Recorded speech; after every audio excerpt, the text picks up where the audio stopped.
We are grateful for everybody to be joining us today and a great day of information about transition and self-advocacy, and of course knowing about evidence-based practices and working with our students and adults on the autism spectrum. So to begin with,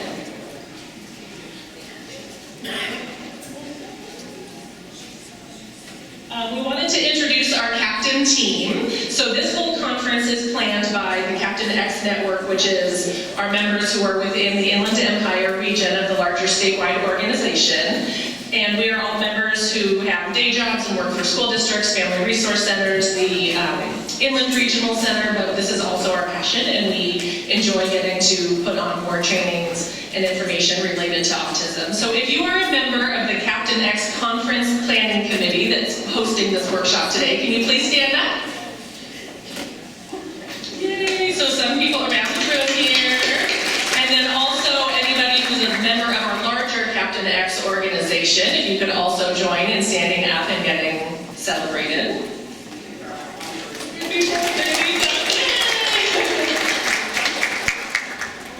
So a few housekeeping details for today. On the left you will see our schedule and the agenda. We are going green, so all the information is on the app, and I will have that posted on our next slide. Some of the sessions did change between the morning and the afternoon, so make sure to check the app and what you got the email saying you were registered in, so that you make sure you're in the right place. And then on the right side is our Captain X Spring newsletter. That's one of the things we always like to do, is make sure that we get out some information on evidence-based practices that can be distributed in your classrooms, at your schools, with the families that you work with, so that we can really be spreading the word, which is part of our mission, about making sure that we are using evidence-based practices when we're working with any of our students. If you have not already gone on the Sketch app, we have gone green, so the link is right here, and I believe there's also flyers around the room that have the link to the app. All the presentations you're going to see today have already been uploaded to the app, so you can access everything electronically. There's also information on the blue sheet on the table that has the Wi-Fi, password, and access.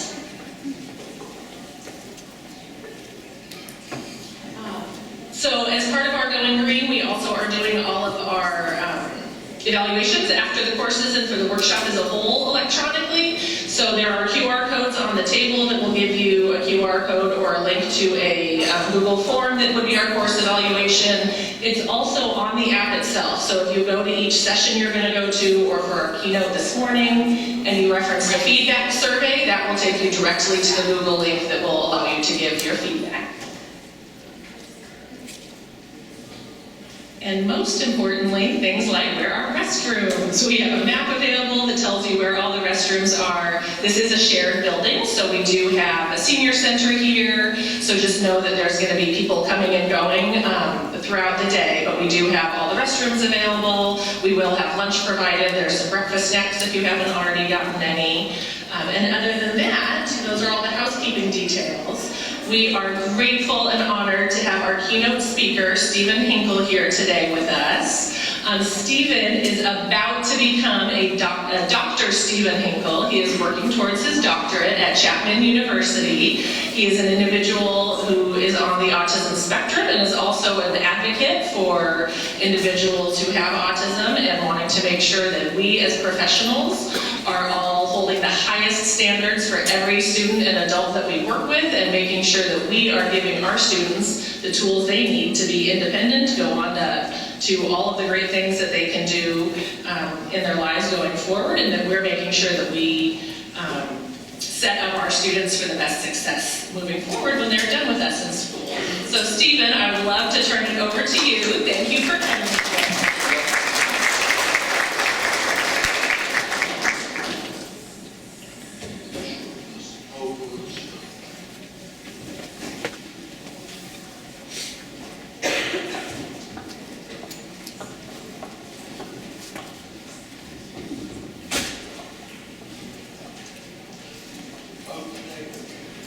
Welcome everybody.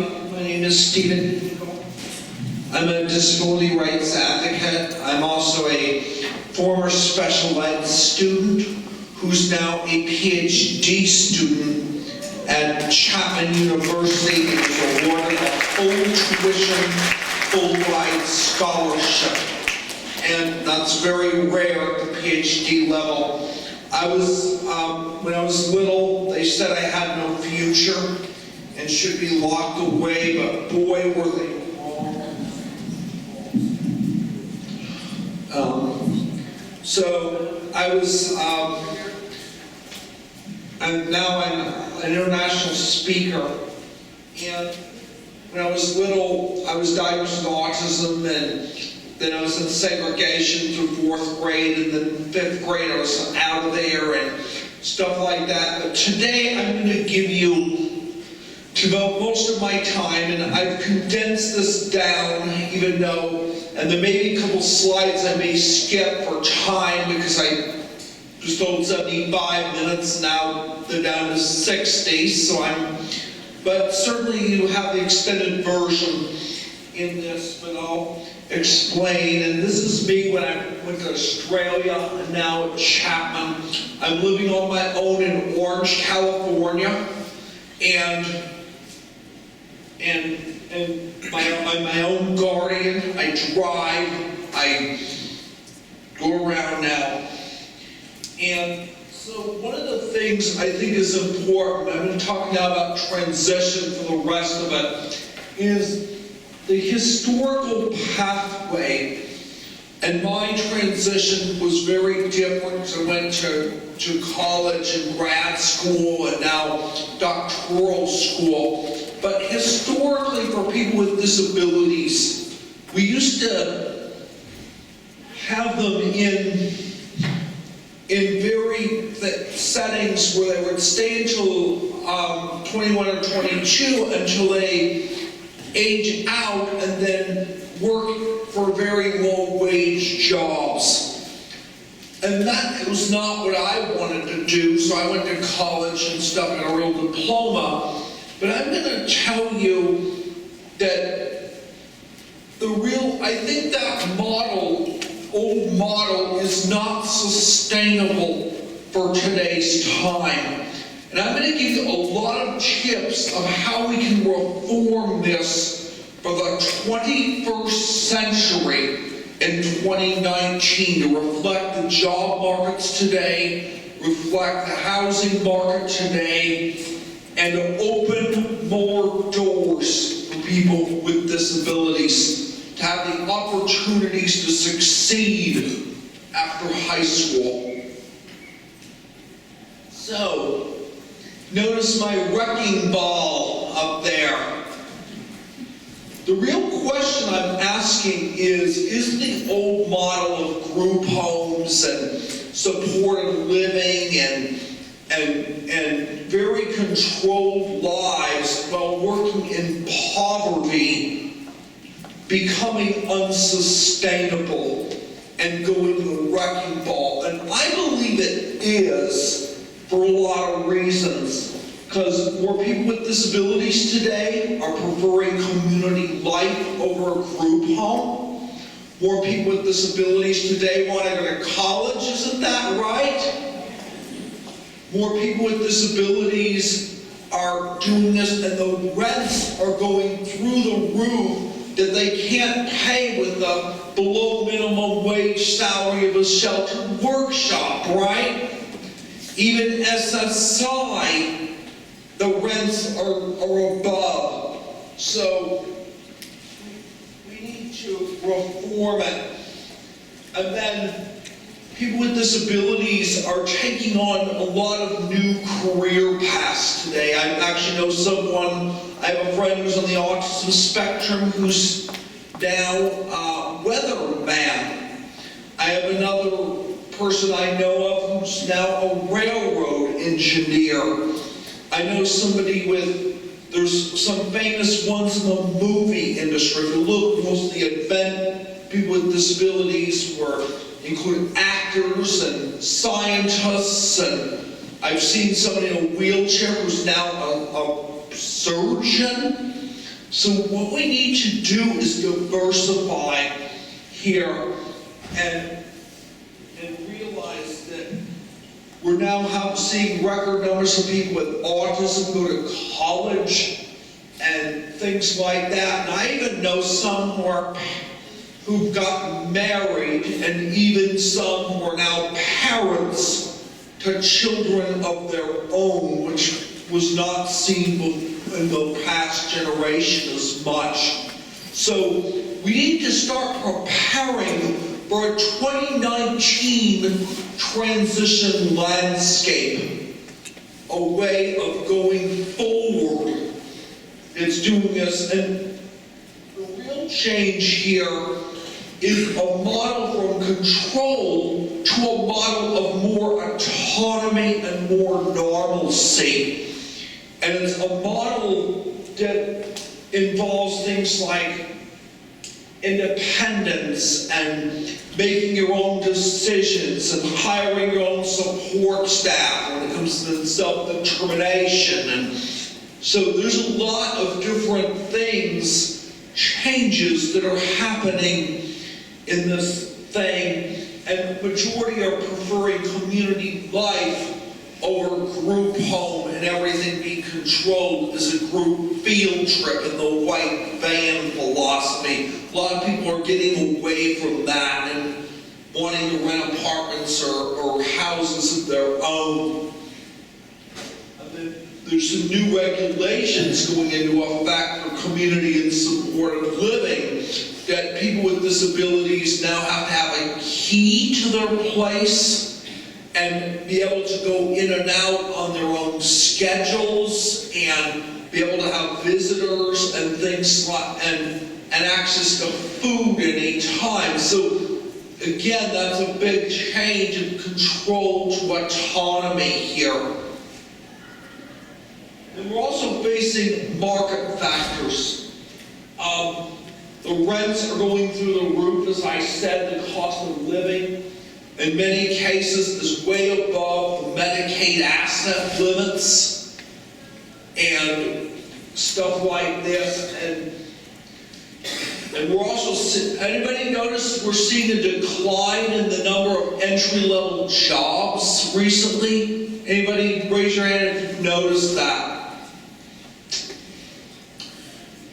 Yes. And just look at the per rent costs of some of the cities around here. How much it's costing a month for an apartment. Isn't that shocking? And then the next thing is, historically, a lot of the transition careers have been focused on entry-level work. Isn't that right? Like being a greeter at Walmart, or being a coffee cart worker, or being the maid for the hotel. Isn't that true that a lot of the disability job programs are focused on careers like this? But the question I have for you, and just butt in real quick, is, are these number of jobs in these types of careers growing or shrinking in our workforce right now? How many say they're growing? Raise your hand. How many say they're shrinking? Raise your hands. Yes. So the important lesson here is we're going to have to move away from this being the dominant careers of people with disabilities, and instead open training for other fields as we go forward. There'll still be people employed in these fields, but a lesser number. And have you noticed how many of the entry level are on the high risk category, like hostesses and cooks and some of these cashiers? If you notice how many of them are on there. So my point is, we're going to have to eventually start treating people in the medium and safe careers as goals of post-high school transition in the future. And I'm going to give you some tips a little later in the talk of how to do that today. One industry that I really followed that is significantly downsizing is a lot of people, when they get their first jobs, they would go into a retail store. But we need to get away from that being the dominant job if you have a disability or transition. At one conference that was at Anaheim told me that a person told me, oh, it's 75% retail. But the problem with that is stores are going out of business.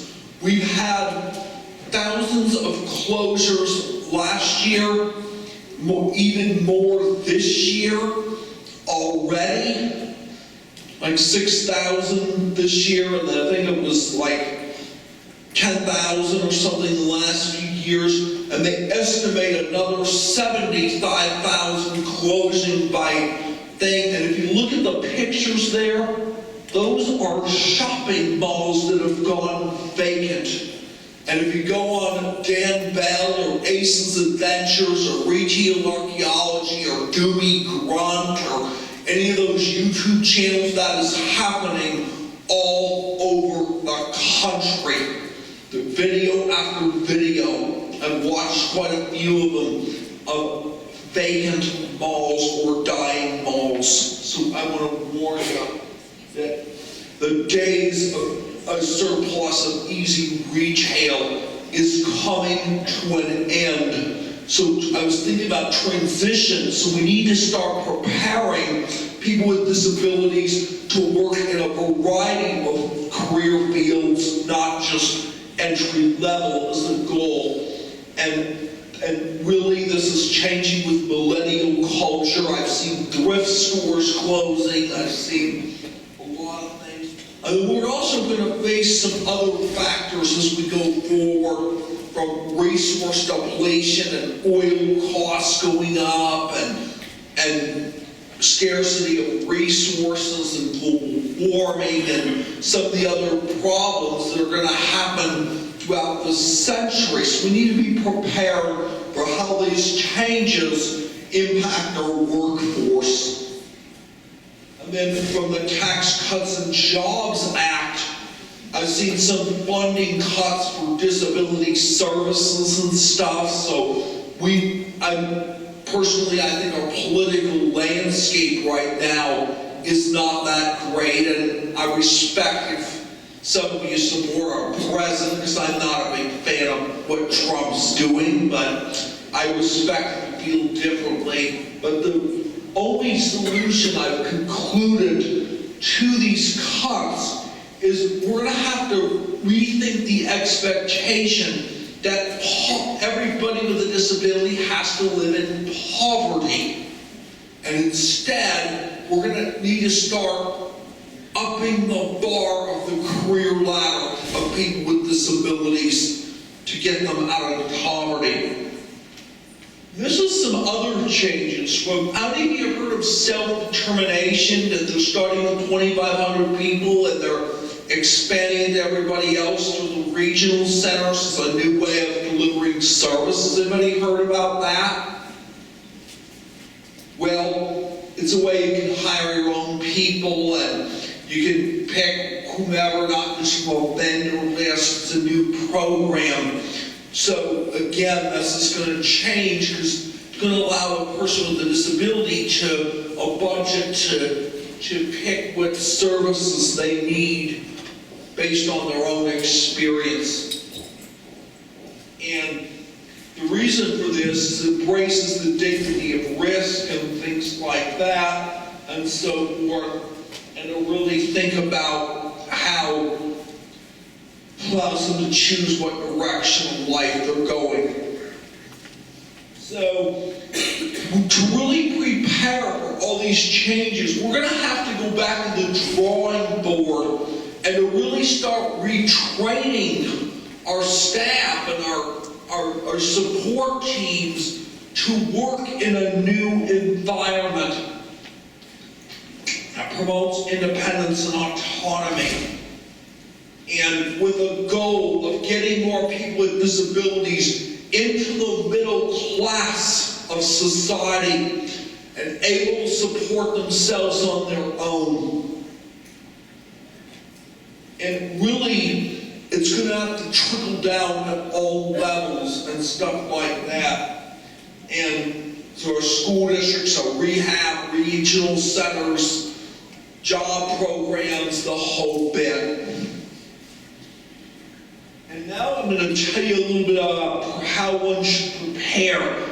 And we should always approach a person who's going into the transition year as where do they want to take their life from the years when they finish high school, either age out or graduate. Hopefully more graduate, that's the better option to promote. But I'll give you some tips here. And that includes starting with a balance in life that's healthy and harmony and to not overwork. And to understand that it's a quality of life for the person with disabilities that we have to take very seriously and give them what the best it can possibly be as an outcome goal. And the 21st century model involves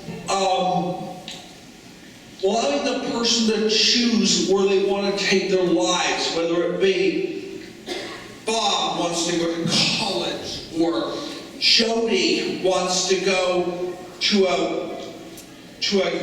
learn a trade, or Amanda wants to become a firefighter, or Larry wants to become a doctor, or John wants to become a stage lighting tech. So we really have to take into their path the direction they want to go and who they want to be with. Like someone might want to live on their own at some point, or maybe get married, or have their own, start a family of their own, or really think about or like to join a community organization of something they're really interested in, or travel to see the world. So again, we have to think about that.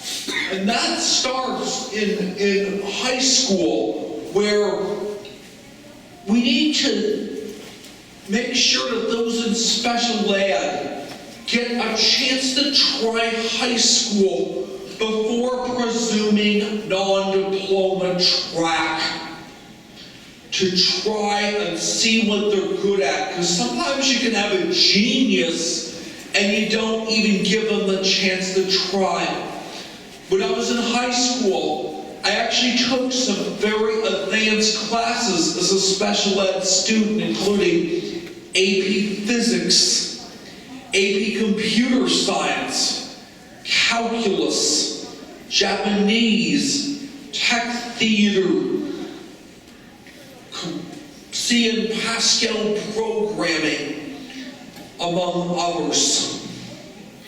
And yes, some of them were hard, but you don't do something because it's easy. Sometimes you'll challenge yourself to do something because it is hard. And I recommend not choosing the functional skills only. Children in 11th grade and realize that they don't have a chance of graduating. Those that do have a chance should be encouraged to take the diploma-bound track. We have to make sure that we're not rubber stamping the easy way in the back bungalow.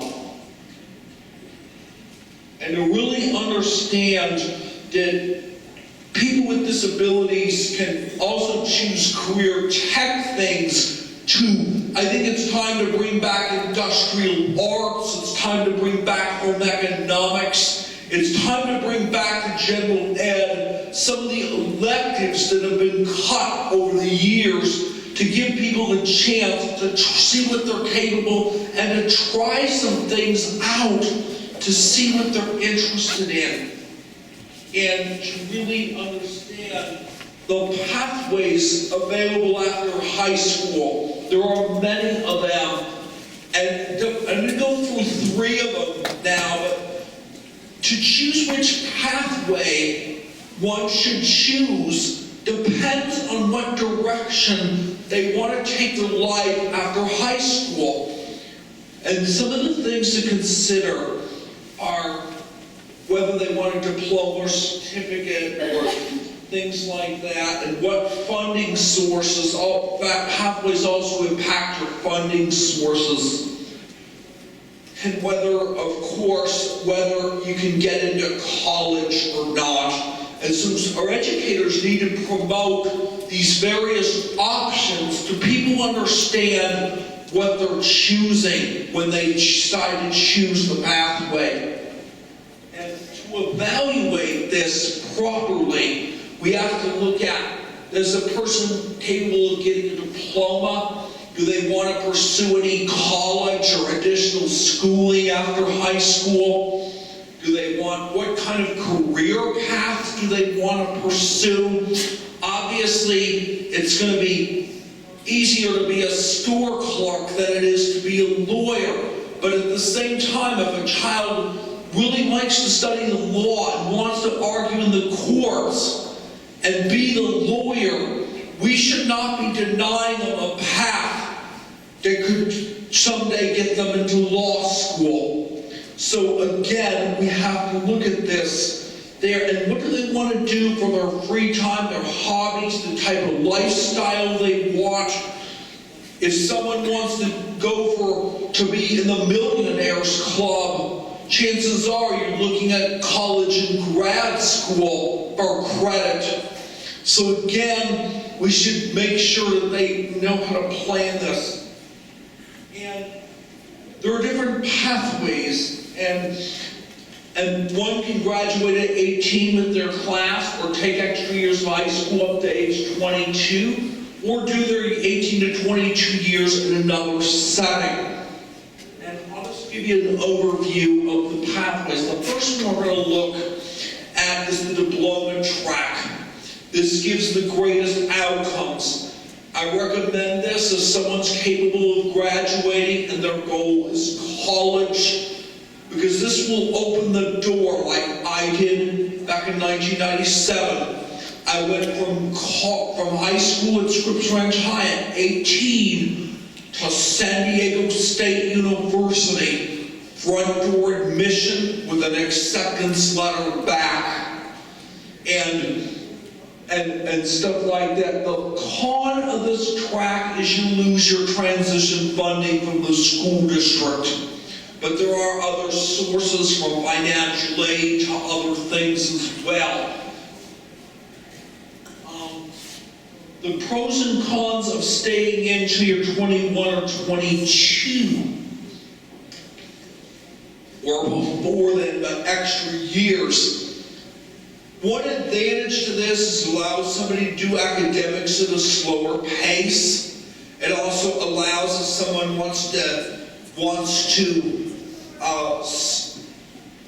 go through the transition program at their districts and things like that. But there's also some cons, like it will not prepare you for admission to a four-year university. A lot of times you'll have to start at community college with remediation or things like that. And so again, I recommend this if someone's slower or they're not sure if they can do a diploma or not. And then there's also an option where they do their transition years, 18 to 22, off the high school campus, like if you're doing some kind of a day program or learning a trade somewhere or things like that as well. But again, it has almost the same pros and cons as the 18 to 22 in the school district in terms of college and other things being more impacted. So I'm going to talk now about college and some of the things, like if the kid wants to go to college, and it's important to understand that there's a wide variety of colleges. Generally, a community college is easier to get into than, say, Harvard or Yale or UCLA or some of the more selective colleges. And then there's also learning and trade as well. But basically, I tell people if they're thinking of going for any post-secondary, to look at their options and see, does this college have a program they like? How hard is it to get in? What options, the campus, small or big? Is this going to be a right fit for them based on your own criteria for doing this? And obviously, if you're in, let's say, Rancho Cucamonga, but you want to apply for a college, let's say in Florida or Ohio or some Washington or something, of course you might have to live in a dorm or an apartment. So again, that's something else to consider. Then usually community colleges are easier to get in. They're usually 2-year programs, and for an associate's degree, usually most of your classes will transfer. On the other hand, if you go to a 4-year college, you're going to have to meet, people with disabilities have to meet the same requirements as someone without a disability, like your testing, your admission, your essay, those kinds of things. And usually the campuses are a little bit bigger as well. Then usually to get into a 4-year, sometimes it's IGPA and essay and that sort of stuff as well. And then generally for college admissions exams, if you have IP accommodation while you're in high school, they work. Although I had a disaster trying to get accommodations for the GRE in grad school because they wanted me to re-diagnose the autism. I think that was awful that some of the grad schools, they're doing tests, like the GREs, they're doing that. But most of the time for the ones from high school to undergrad, it isn't there. You can also get accommodations on the AP and SAT and ACT as well. Again, college, people need to know that college is a lot of independent work. You have to know how to research, you have to know how to write reports, you have to know how to do all those kinds of things and get yourself around a class on time by yourself. There's no bell clock, there's a lot more autonomy as well. And some people with disabilities, they're not sure what they do. Auditing classes is an option. The drawback is that on an audit you don't get credit for it. On the other hand, if you take something for credit and you fail, it will impact your GPA. But on the other hand, if you think you can do it well and get a good grade, credit is the better option. So there's a lot here. And people with disabilities can get accommodations, although it's not as strict as under IDEA. It's under 504, but you can get things like extra time for tests. You can get use of computer-assisted technology. Sometimes they have writing centers. Sometimes you can get private registration so you don't have back-to-back if you have extra time or things like that. Not all colleges provide curriculum modifications, though. A lot of times you're doing the same as everybody else.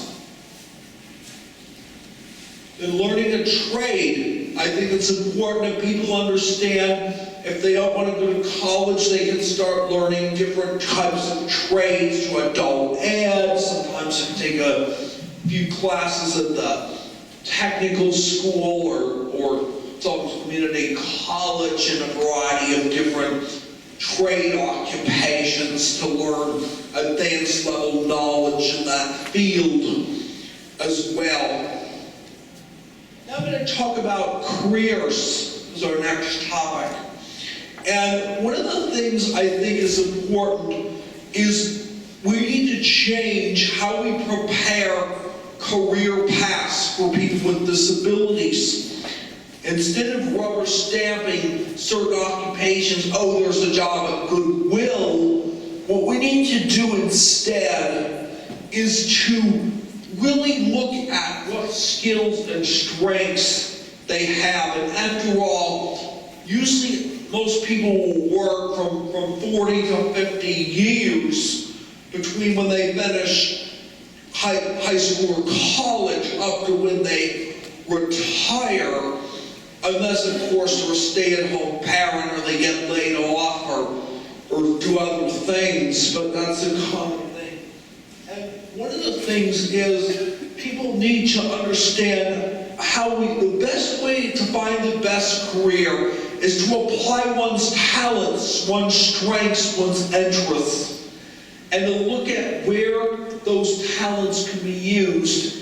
And just I'm not saying starting out at Walmart is not an okay career for start out, but we need to start thinking beyond that and think about, will they want to do some of these things when they get 30, 40, 50, 60 years old, or will they want to advance further in their career? And things like that. And the problem with sheltered workshops is below minimum wage pay. That to me is a sweatshop and exploitation. We need to put an end to those kinds of programs and instead let people with disabilities be compensated from the fruits of their own talents and things like that. And then we need to focus on integrated competitive employment as a national priority of goals from transition, where they're in the workforce, working and earning the same pay that someone without a disability could earn. And I saw on the news today, they say, oh, in 20-something Social Security could go broke.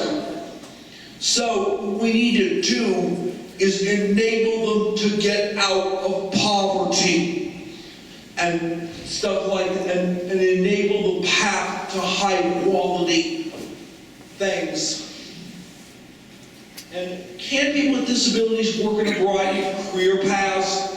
The big answer to that is yes. Again, that the real challenge for you all is to focus where that talent can be used in our workforce. And yes, and to really expand this. So this is one of the most critical slides of people. So the best way to determine career path for someone with a disability is not focus on what they can do, but instead focus on what they can do well. Where are their talents? What are their strengths? What do they have to offer an employer? Make a list of all of those. Then think about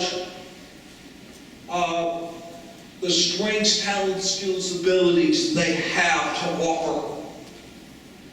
And then seek out the entire workforce and look at where can those skills be applied to jobs. You'll probably be blown away at how long that list is when you really complete it. And then see where they want, what's the occupations and industries and types of things appeal to that person. Because once you do that, to narrow it down, chances are you'll have them in a place where they want to be. And then we'll reach out to the workforce there and so forth, and to focus on strengths and their challenges and allow them to get the opportunity to move up. And then to keep in mind that living wage potential exists. We need to get over the stigma of if someone with a disability gets a higher wage than their support worker, then it's a bad thing. Instead, we need to see it as an opportunity that's golden for them, and to be proud of that, and to be open to do this, and to realize that to try new things. And there's also, we need to consider what skills can they expand on through post-secondary ed, through trade learning, and so forth. And if somebody's goal is a high-paid job, we need to first educate them on what it's going to take to get there, and then evaluate if they can realistically do that, and then let them try. It's better to let them try and fail than to not give them a chance to succeed. Like, if someone's goal was wanting to be an engineer, and let's say their best subjects in school are science, math, computers, and CAD drafting, do you think an engineer would be a good fit for if they were really advanced in those areas? Yes. So again, going to college for engineering probably would not be that difficult for them if that's what they're good at. Again, if you take a thing, let's say another person, Laura, let's say she's good at drawing and putting things on Photoshop and stuff, and let's say she wanted to be a graphic designer in advertising. Do you think that kind of skills would work in that kind of a career? Again, steer where their talents are. And then look at, there's many different sectors out there, so really look at all of them when you do that. If you notice in the picture up there, they're all different careers, from arts to a pilot, to construction worker, to arts, to cashier, to fixing the computers, to performing on stage. So again, there's a lot of things people can do. And then one of the challenges is they say a lot of people with autism are unemployed. And a lot of the challenge is because a lot of times the employers look for subtle cues in deciding who to hire early in an interview. So I heard the story of Microsoft, how they changed that process and really find talent. So again, we have to teach people how to do interviews right and things like that. And to really understand that we should avoid paths that somebody doesn't want to be on or doesn't do this well. For example, let's say somebody is very poor at picking things up and putting them on racks. Are they going to do terrible at stocking shelves? Or if somebody's not very good with hooking things up, are they going to do terrible as board operator for the audio? Yeah. So again, we have to avoid where they're not so good. And to realize that a person today is going to have an average of 15 to 20 careers. So again, we have to adapt our programs to adapt and change throughout our marketplace and things like that. And then people need to know the pros and cons of staying in and out of Medicaid and so forth, on benefits versus not on benefits. and to understand the real things, because if you stay under the asset caps, you get SSI and free health care and stuff. But the problem with that is it makes it hard to own an asset. If somebody wants to own a house or own a thing without able accounts and trusts and other things. But what we often don't tell people is, what about those who want to go over a living wage?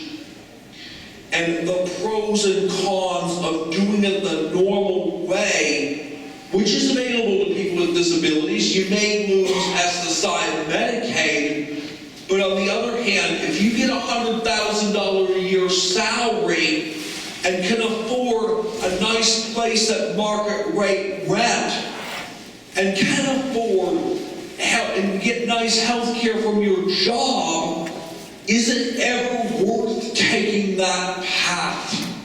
And in some cases, that answer could be yes. Gives you a nice lifestyle, but you may have to pay for some services. So people need to understand the pros and cons for going living wage. Also, we need to be prepared for what happens when somebody's parents pass away. And let's say everything was in their parents' name or whatever, to seamlessly, because this is going to be a deinstitutionalized generation where the parents are reaching the age where some of them are starting to pass away. And to understand how everything transfers and stuff. And this is especially true if someone's not their own guardian when this happens. And being adult is about civil rights and choice and having choices, and to realize, to embrace the dignity of risk and to understand what it's like. Some of these rites of passage could include voting in an election, getting credit in your name. And there are legal consequences for not paying that, like the collection agency might call if you don't pay. And then there's things like going out to things, or say you sign the waiver and say, okay, you're taking the risk to play a high-risk contact sport. Like, let's say one of your goals is someday to play full contact tackle football. Again, you can get blows to the head and concussions and CTE, but on the other hand, if you love the game and think it's worth the risk to you, and you've done your analysis and you sign, again, you accept those risks. And to understand things like physical thing, or to play the casino and risk some money, or going out there, or getting a chance to date, or consent. These are just some things that people need to understand what happens when they turn 18. So I think we need to start advising parents to let people with disabilities have the chance to become adults and to not over-shield them from the world, and to realize that sometimes rebellion is natural when you get to that thing, to realize that taking some risk in life is a thing, and realize that people should take an empathetic view of their kid advancing into becoming an adult and taking on more responsibility and more adult things. And there are ways of taking this away through guardianship, and some of the rights that can be taken away if someone can't handle them are financial and property and marriage, or to consent, or to be able to raise a child, or things like that, and to stand trial and stuff like that. So one of the things I recommend is we change, for anybody working in the school districts here, transition, my recommendation is to stop telling parents to go rush to get guardianship at 18. Instead, we ought to tell them, about the benefits and risks and to make an informed choice about letting somebody with a disability have some of their adult rights, or not all of them, keep them intact and do not take them away.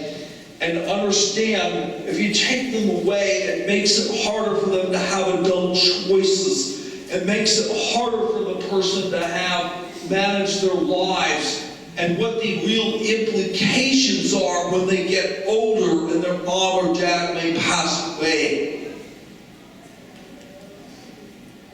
And then to seek alternatives like trust or granting permission for your parent to be able to be involved or things like that.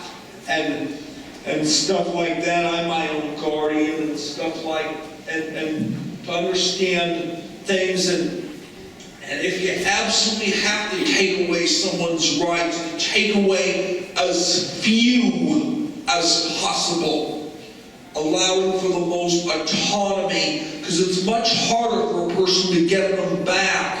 It can be done, but it's usually very, very difficult later.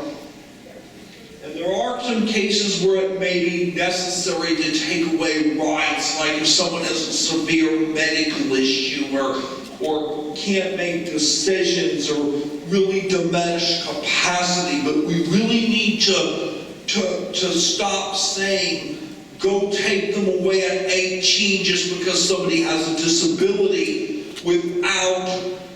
instead we need to evaluate, is that even necessary? But instead let people know how things are going to be different, like a person with a disability can sign their own name when they get to 18 and be responsible for what they signed. We're talking about housing. People with disabilities can live in the community and in a variety of settings, from apartments to houses to dorms to some of them own a house. I actually know some people who own their own homes with disabilities. When I was living on my own in college, I had to learn to get along with others. I had to learn how to do my own laundry. I had to learn how to do some things, food, cook, things like that. Today, I'm living on my own with no assistance, and my parents did not move with me to Orange.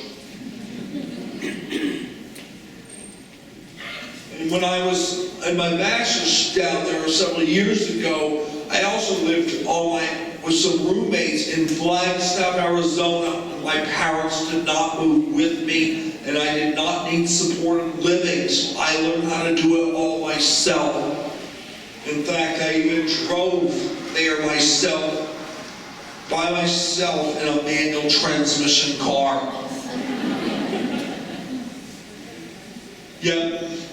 And then some of the skills people might need to live on their own and learn how to clean, learn how to cook, learn how to garden, learn how to pay your bills, take your trash out, how to repair some different things.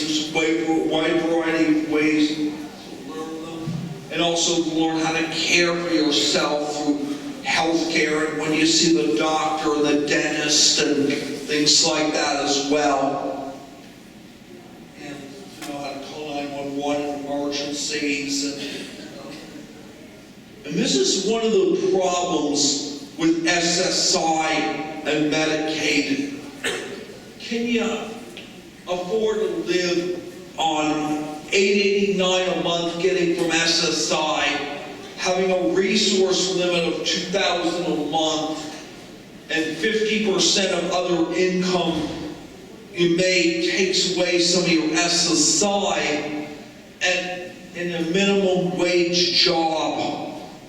I saw the video of Jamie Dimon, the CEO of JP Morgan Chase, when he was confronted by Katie Porter from the politician about how much they make and how much this person on an entry-level job was in the red. The job happened to be at his bank, Chase. And he didn't have answer for what they could do, and yet he's a very good financial person. So really, people need to understand that we need to make sure that more people with disabilities are not in the red because of administrative policy, but instead a chance to get in the black to their best potential they can. And then usually to rent, you need 3 to 4 times the income. It's different if you have Section 8, but the waiting lists are getting longer and longer and longer.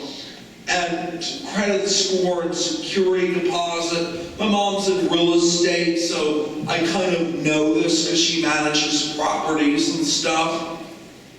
And then there are ways of getting assistance, like if somebody needs help with their bills or needs help with getting stuff done, or someone to take them to the grocery store, things like that. There is some supportive living skills as well. And then there are many ways to learn them. A lot of our school districts will say functional skills versus academics in high school, right? The reality is there are many other ways to learn this, especially for those taking diploma track. There are ways, some people learn them at home. Some schools offer home economics, even though there aren't as many as there are. Maybe it's time to bring some more of that back to general ed. Dorm life, there's ways to learn them without sacrificing one's high school diploma. A lot of people forget about that. And the biggest barrier is usually transportation. But there's many ways for people with disabilities to get around. Some take the bus, some take Uber, some take the paratransit. I actually have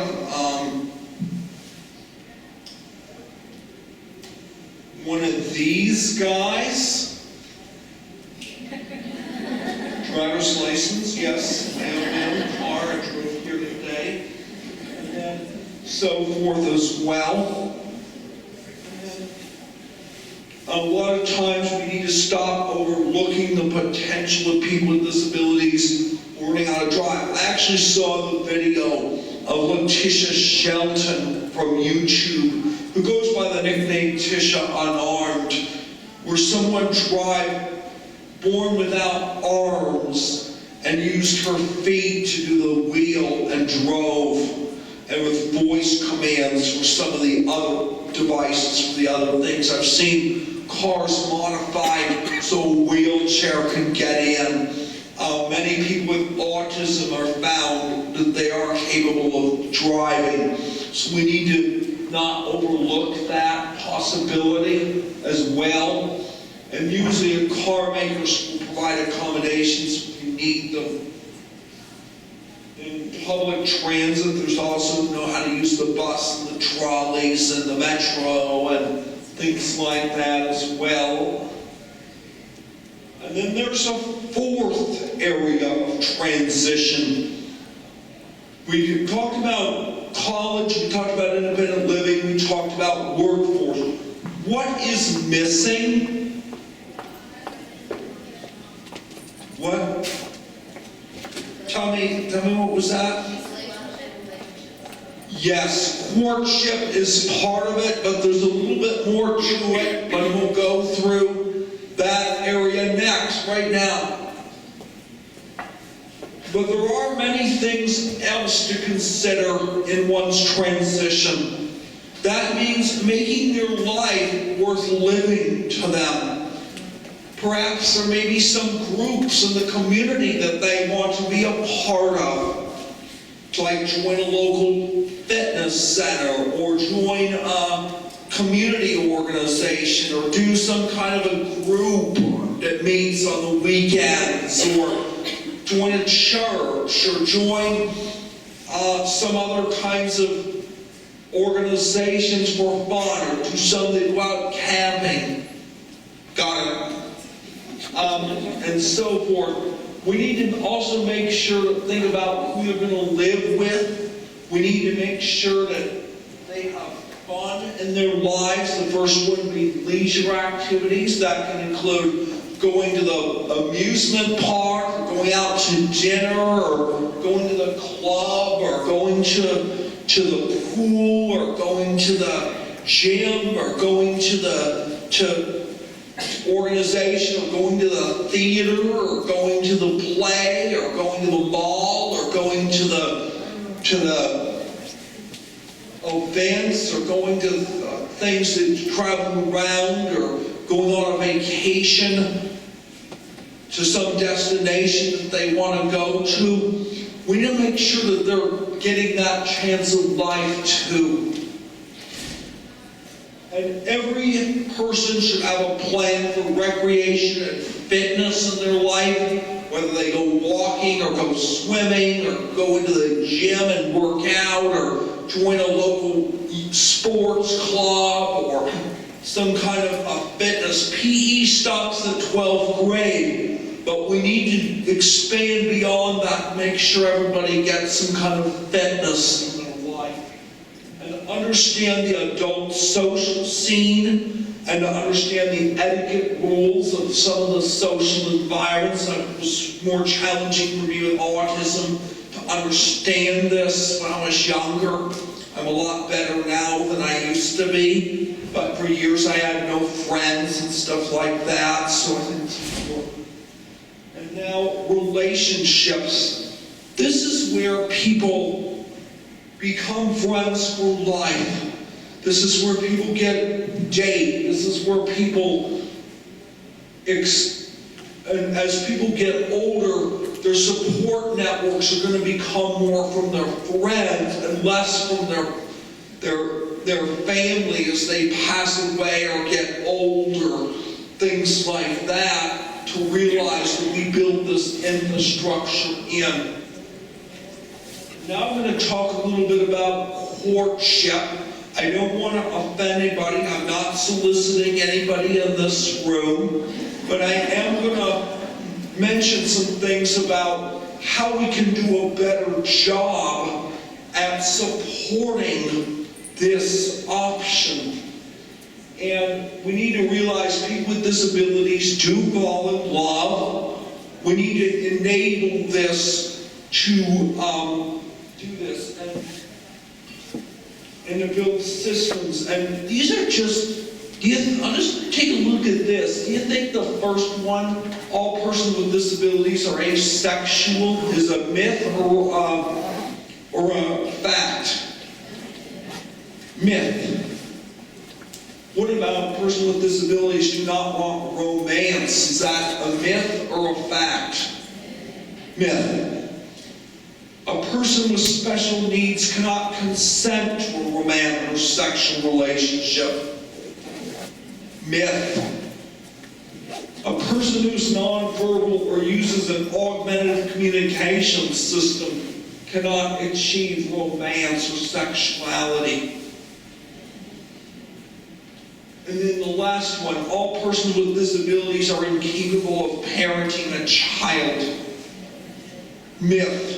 Again, we have to realize that these goals should be accommodated in transition as a goal, and when they get to adult age, we should be supporting courtship as a possibility. And oftentimes the key is up there. Notice the moonlight.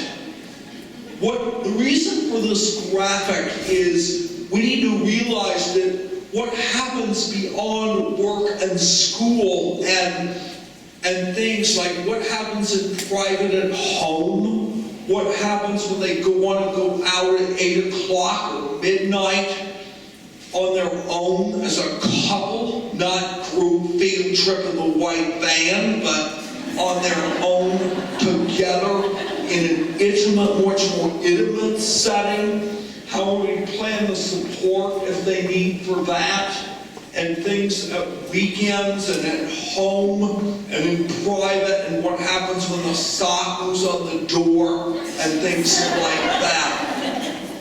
And understand, we need to start teaching people, because I was young, they didn't cover this, and a virgin at 40, but we need to, I don't want that to happen to the next generation, to realize that, and it is one of my goals, I'm not soliciting, but it is one of my goals to someday find the right person, get married in my own life. But I think we need to tell people how to get to the level of beyond friendship and go deeper, and some of the subtle cues and ways and mannerisms to model how that, and to remove the barriers for that to happen, and to realize that when they get up to there, when instead of giving them never do this, never do that education, but instead to support them so they can know the knowledge. Because again, persons with autism tend to think very literal when you do that, because they might realize things like that. So how do we prepare them, understand the pleasure side in addition to the consent, the negative side, but understand the positive side of what relationships are, and what the goal is to someday get to be able to someday share the master bedroom together with someone else, and to live your life with, and to understand. We often model everything no touch, but when we get to relationships and deep relationships, we have to model what touch is correct and when. And that's not an easy line to realize, and to understand how the chemistry forms up to a friend, first date, and then more dates, and get to the level of the engagement ring going on, or later the wedding bell chiming in the church, or wherever the ceremony is, and to understand how people should be thinking about the kind of person that they want to live their life with. Like, do they want somebody who's different education level? Do they want somebody who's the same culture or different? Do they want somebody who's has things in common with them? Do they communicate different ways? Do they want to have kids? Things like, are they day person or night person? Things like that. A lot of times we make assumptions that this should never be taught or supported based on religion, and I counter that with supporting people, understanding the knowledge that they need to do it properly, but do so within the rules of whatever culture they are, belief that person wants to be from, which can be different than your own in the support teams, but that person's own.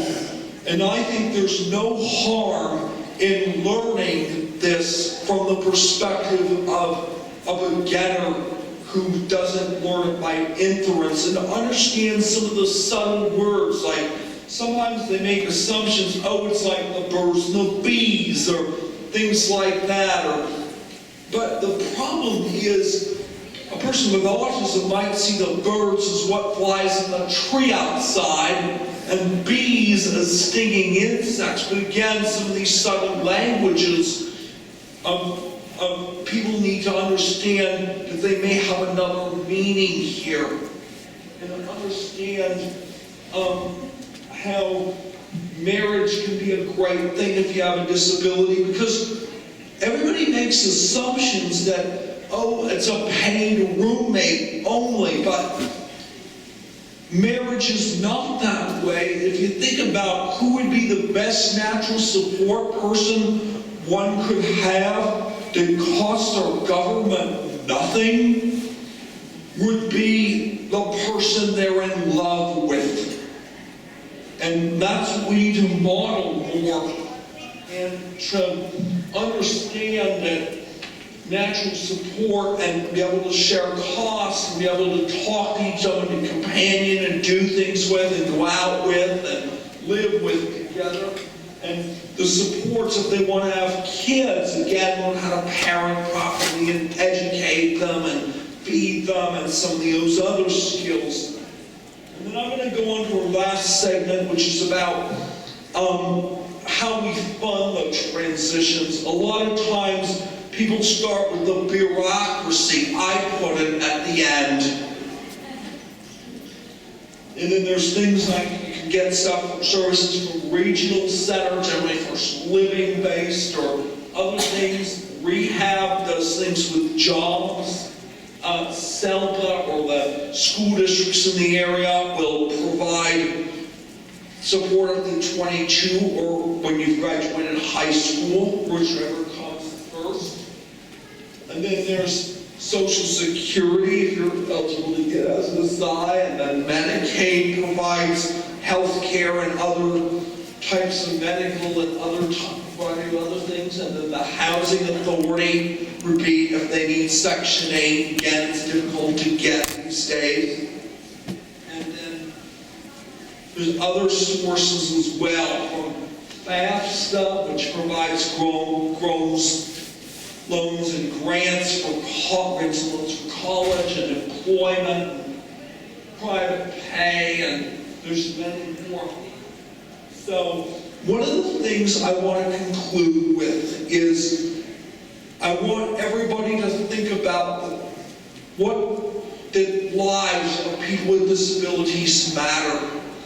That people with disabilities can have quality lives, and that the process of transition is to guide them through and to give every kid with disabilities an opportunity to complete the journey from preschool to grad school till they're out in the adult world with a career they enjoy, living with the people they want to live with, in the house that they want to be in, or apartment or whatever they want to be in, what kind of in the neighborhood they want to be in, being able to do the things they love for fun, be able to fall in love with someone, and to be able to have a life that is meaningful, purposeful, and a life that matters to that person, and be able to continue that till they become a senior citizen and be able to retire in style.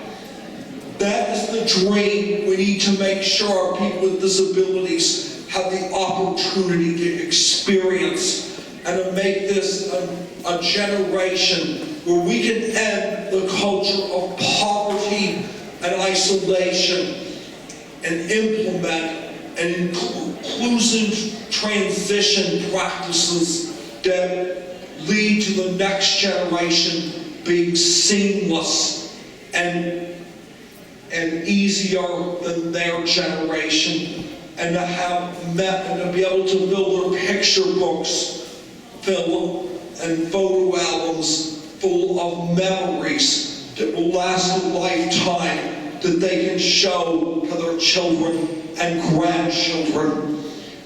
It is your duty as people in the system to make sure that this happens for the next generation. Thank you.